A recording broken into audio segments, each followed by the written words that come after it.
বাংলাদেশ সেনাবাহিনীর পক্ষে সেনাবাহিনী প্রধান জেনারেল ওয়াকার জামান, ওএসপি, এসজিপি,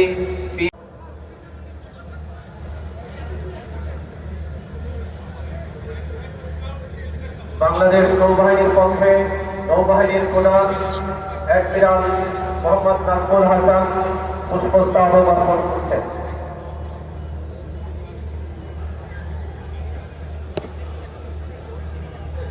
বাংলাদেশ বিমান বাহিনীর পক্ষে বিমান বাহিনীর প্রধান air chief marshal Hasan Mahmud Khan এই মুহূর্তে পুষ্পস্তবক অর্পণ করছেন।